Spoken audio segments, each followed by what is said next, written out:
Sampurasun Barai Cakra. Sebelum dongengnya dimulai, jangan lupa subscribe, tekan tombol lonceng, terus ditunggu juga nih like dan komen ya.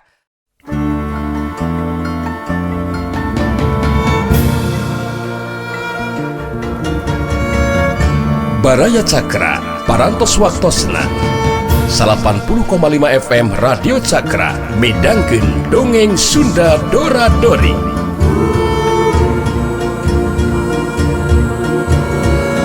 Simkuring sapara kanca ngahaturkeun wilujeng ngadangukeun.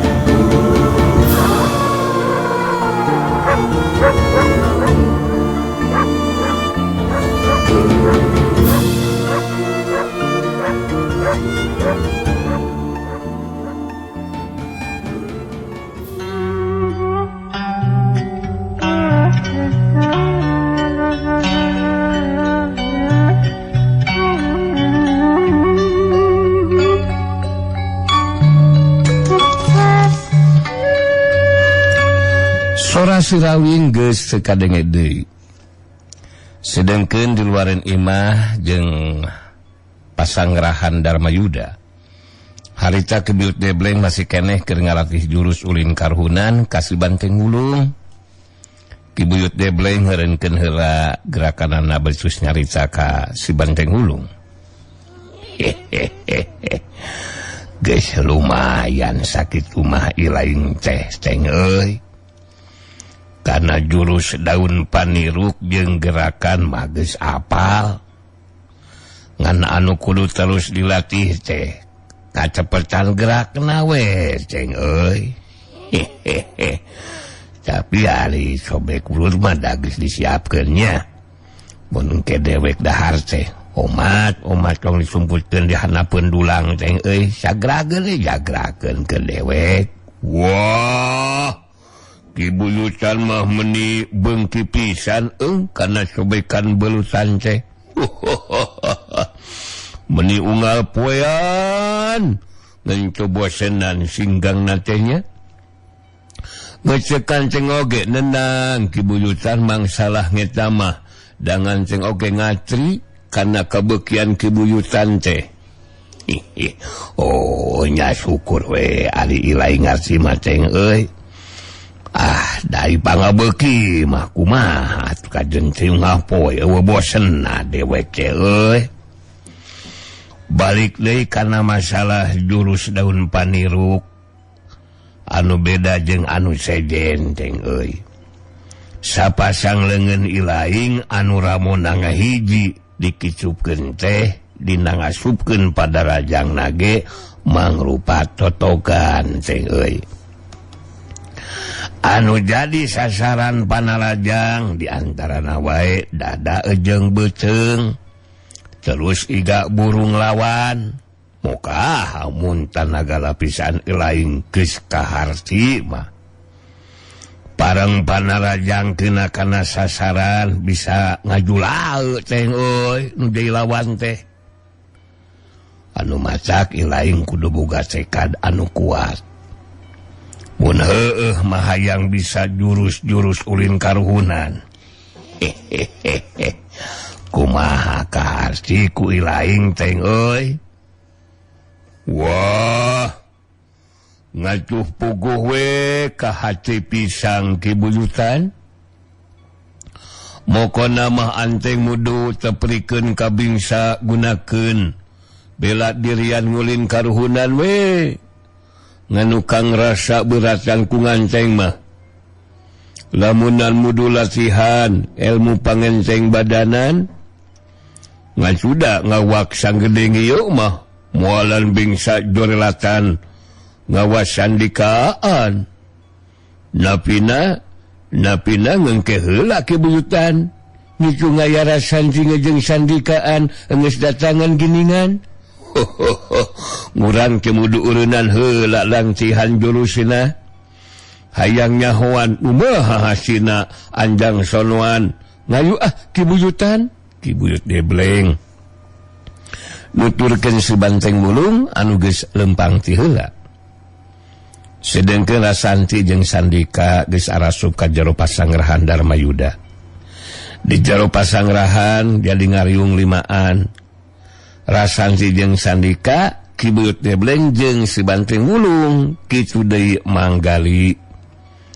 Rasanti anu mihlaan cumarita. Jadi abdi sareng Kang Dika sasutasna anjang sono ka sababaraha urang pupuh paguron anu masih jadi anggota Barisan Dharma Yuda. Sikap pamadeganana teu aya anu robah. Bakal ngarojong sapinuhna kana rencana Tinang Bule anu mimpin Barisan Dharma Yuda. Malah aya sababaraha paguron anu bakal ngabejaan ka anggota Barisan Dharma Yuda anu sejena. Ku ayana kitu urang kudu tetep ngarasa regreg mun tea mah pihak Tuan Willem ngalakukeun tindakan balasan ka pihak urang. Wah, nyukur pisang we ngasuharing itu mah rasancian. Aranan anggota Barisan Dharma Yudaan masih kengne bogaan sikepan ngejeng naon teh mamadegan nganu cacerep gitu. Bakal dukungan kami hak murang anu leuwih menting nama misi secara percayaan we kanang bulean nganu mimpinan Barisan Dharma Yudaan. Bener henteu manggalian. Ya, menjadikan memang betul begitu pendapat Mangli juga, jangan ceng. Akan tetapi pihak kita harus menggiatkan lagi peranan Telik Sandi untuk menyelidiki keadaan perkembangan pihak musuh di saat sekarang ini. Bukan begitu Ki Buyut? Oh benar dewek satu karena eta pamikiran ilaing gali euy. Pihak urang memang kudu nyaho kana kayaan kakuatan nu jadi musuh. Sabab henteu muslah ya mun pihak musuh anu bakal miheulaan ngagempur ka pihak urang.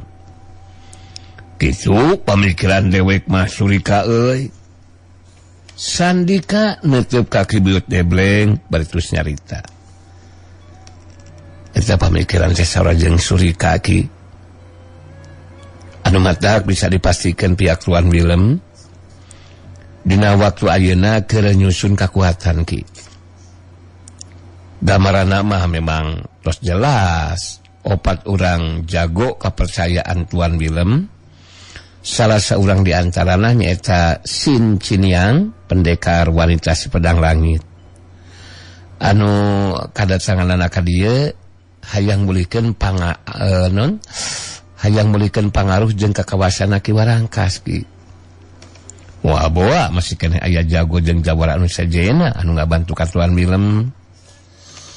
Loba deui obrolan anu sajena.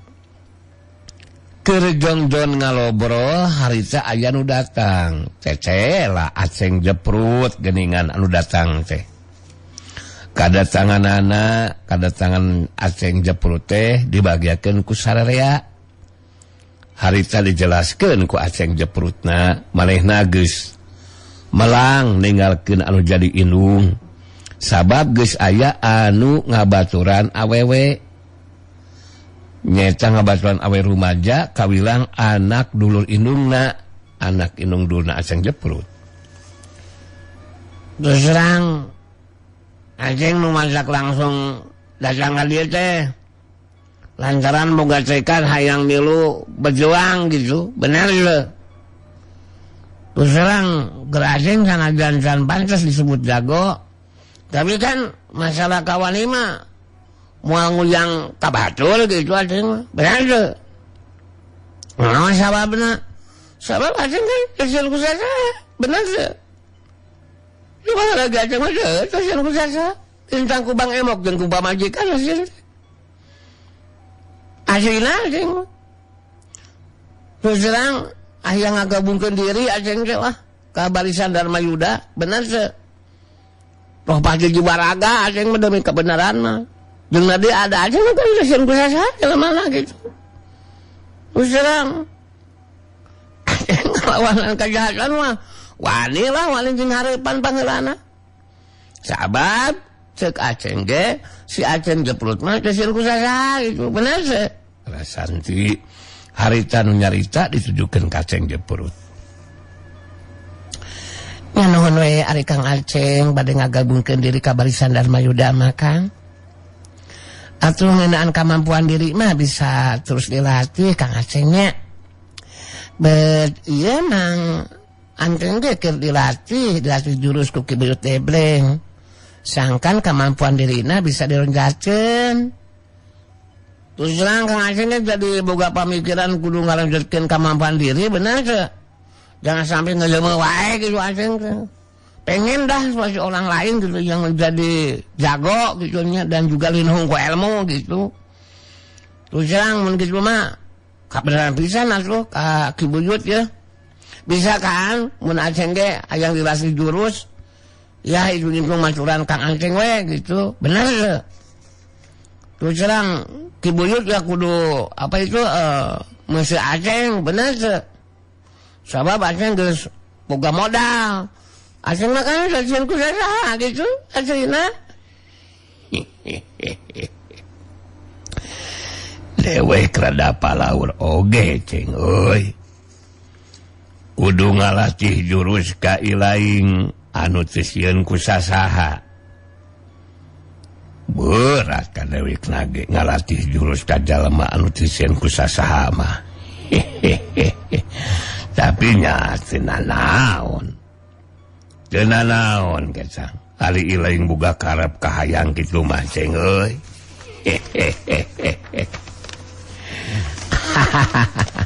Hai. Ya, manggali menjadikan mendukung penuh pada karep dan kahayang Jang Aceng untuk apa itu meronjatkan kemampuan diri. Dilatih jurus sama Ki Buyut Debleng. Memang betul bukan hanya Jang Aceng saja, melainkan kita semua harus terus berlatih agar supaya ketika menghadapan kejadian yang di luar dugaan, kita sudah bersiap menghadapinya. Apalagi ya Jang Aceng punya keberanian yang menjadikan tidak sieun kusaha gitunya. Bukan begitu Jang Aceng.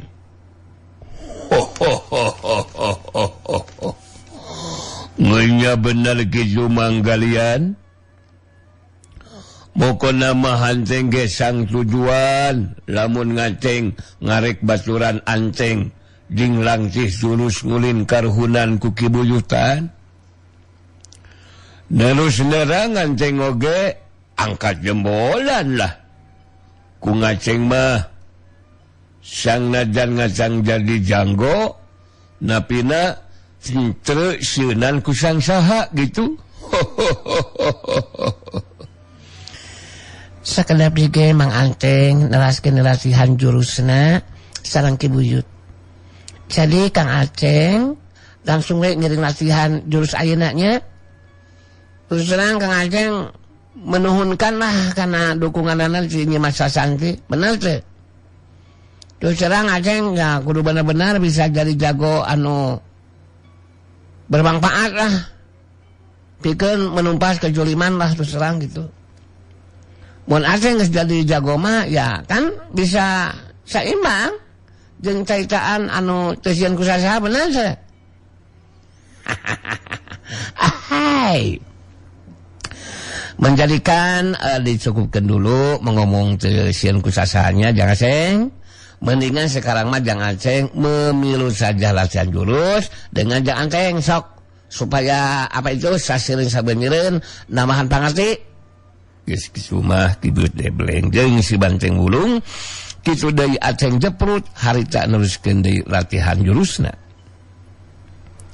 Sedengkeun Rasanti jeung Sandika katut manggali mah harita neruskeun obrolanana malah jadi nyabit ngaranan ngeunaan nang bule anu masih keneh numpi diri tepikeun ka poe harita. Dunda anu kacarita caturkeun Jaka Sinangling anu digaburuskeun kana jero gawir ku Jarakamba jeung Liman Barus anak buahna Sugarba. Geus kitu we dikesakeun anak Jaka Sinangling teu nepikeun ka lagrag kana batu gede anu ngajarentul di eta walungan gede. Harita Jaka Sinangling langsung lagrag ka walungan saterusna ka bawah palid.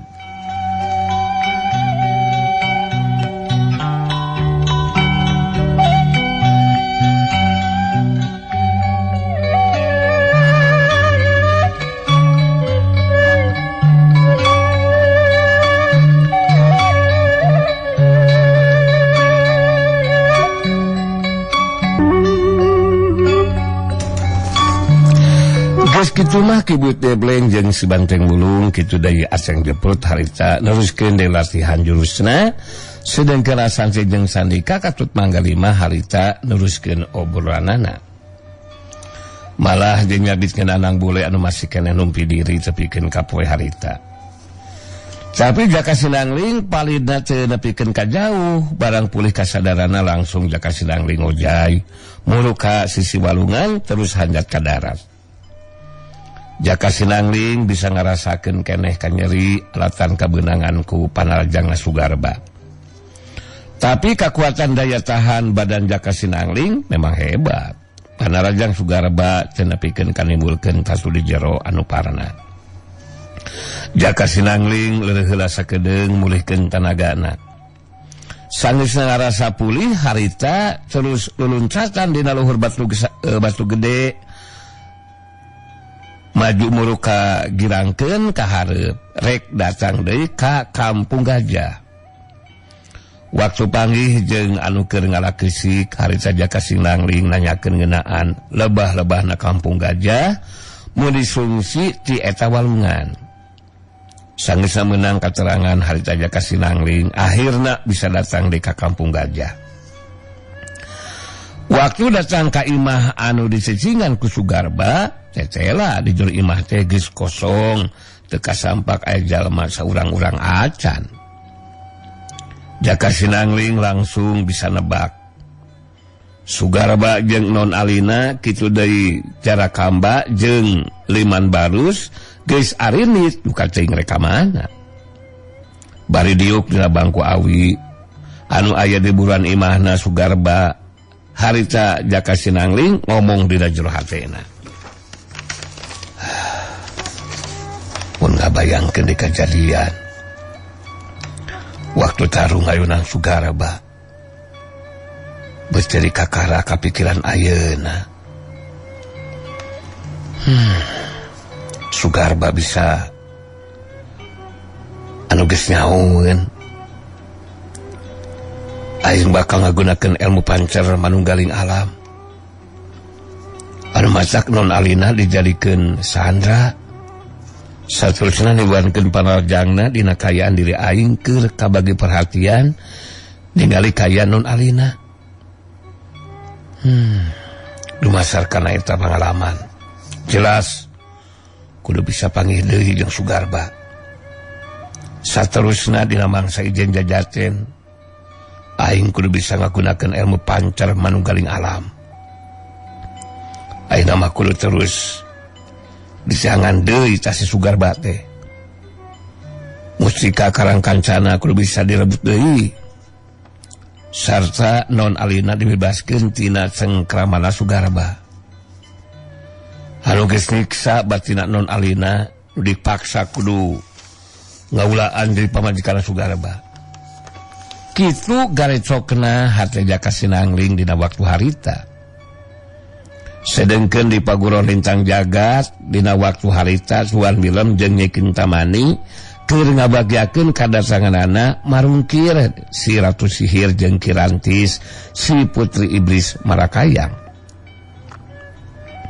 Sanggeusna leuwih ti heula ngawanohkeun heula Kirantis anu jadi muridna ka Suwan Wilem jeung Nyai Kintamani. Harita marungkir ngajelaskeun ngeunaan maksud jeung tujuanana.